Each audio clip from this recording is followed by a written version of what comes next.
Good morning students.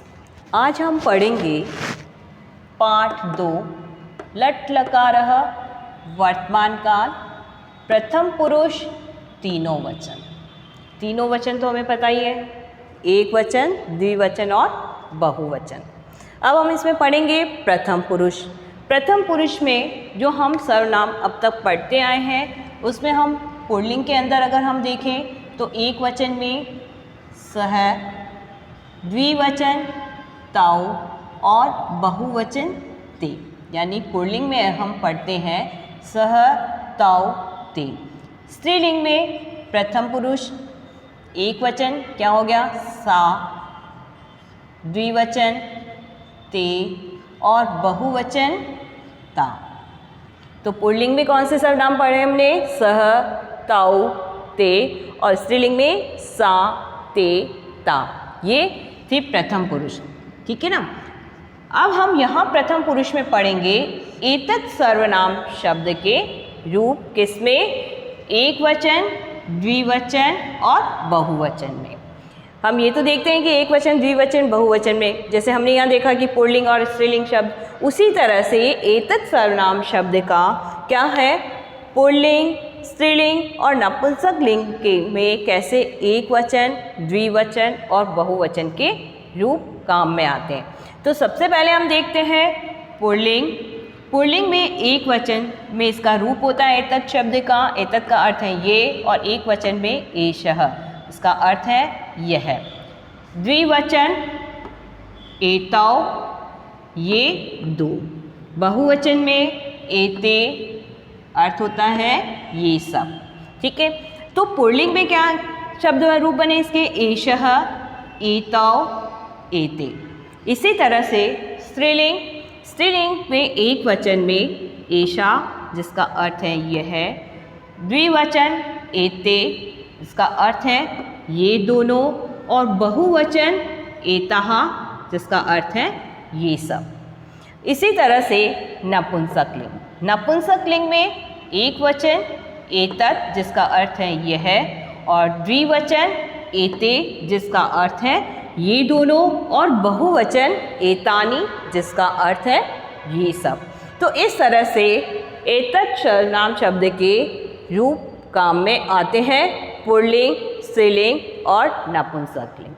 अगर हम देखें तो पुल्लिंग, जैसा कि हम जानते हैं कि जिन शब्दों से क्या है कि पुरुष जाति का बोध होता है तो उन्हें पुल्लिंग कहते हैं, और जिन शब्दों से स्त्री जाति का बोध होता है वो स्त्रीलिंग कहलाते हैं, और जिन शब्दों से स्त्रीलिंग और पुल्लिंग शब्द का बोध नहीं होता है उन्हें हम नपुंसक लिंग कहते हैं। नपुंसक लिंग में अगर हम देखें तो कौन कौन सी चीज़ें काम में आती हैं?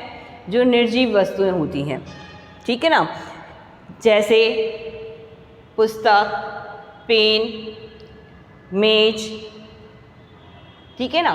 तो ये सारी क्या है? नपुंसक लिंग में आते हैं। अब हम यहाँ पर इनका प्रयोग वाक्य में देखते हैं, ठीक है ना।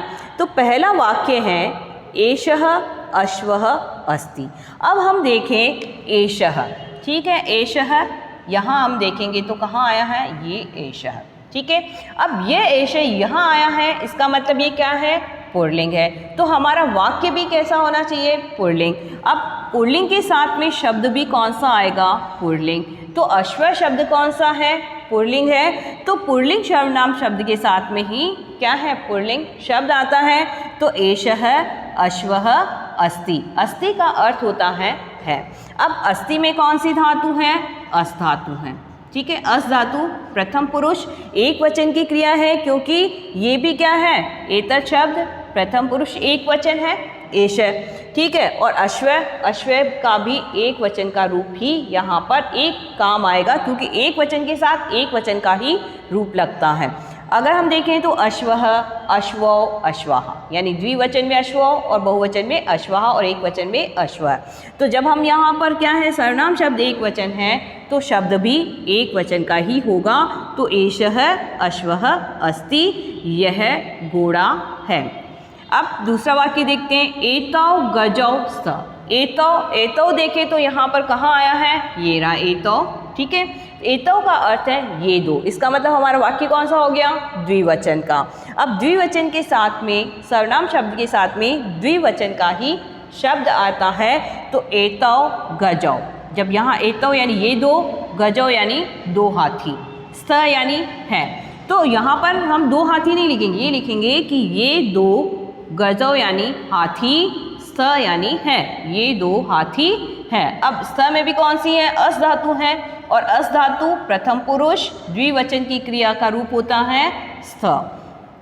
अगला देखते हैं, एते धावकाः सन्ति। अब एते ही देखो, एते दो जगह आया है, तीन जगह देखो कि एते है, एते और एते आया है और एते आया है, ठीक है।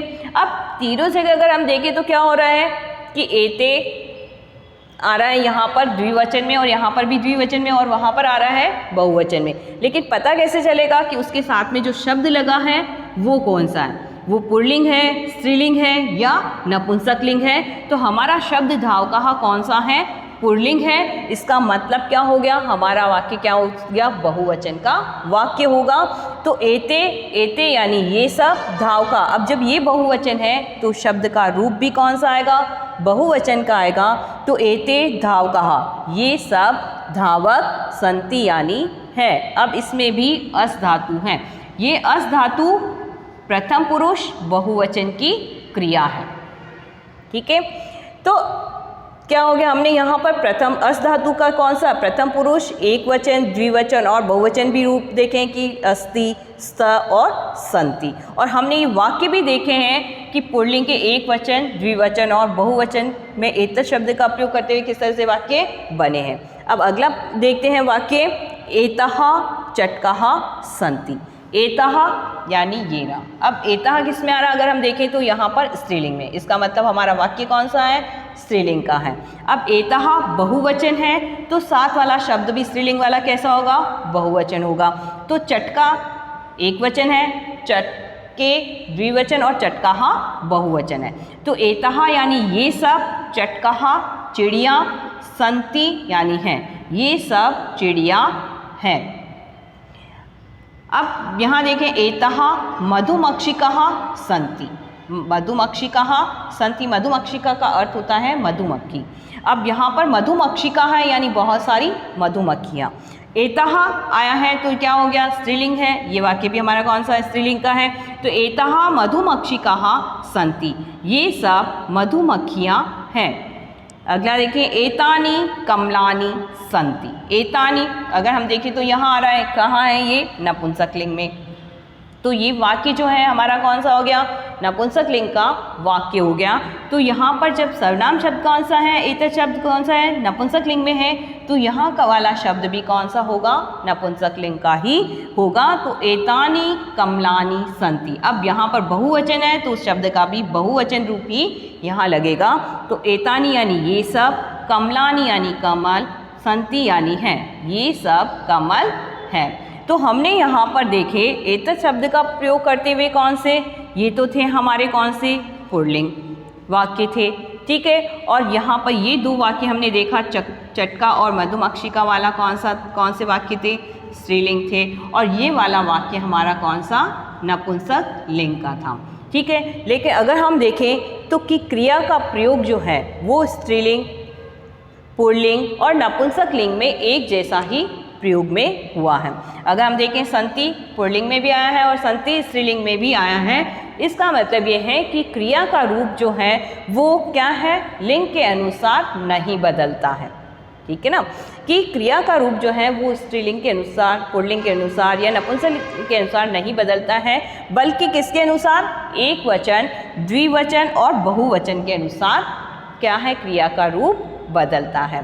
तो हमने यहाँ पर पढ़ा एतत् सर्वनाम शब्द के रूप किसके साथ, पुल्लिंग, स्त्रीलिंग और नपुंसकलिंग में एक वचन, द्विवचन और बहुवचन रूप कैसे काम में आते हैं, और वाक्य देखें।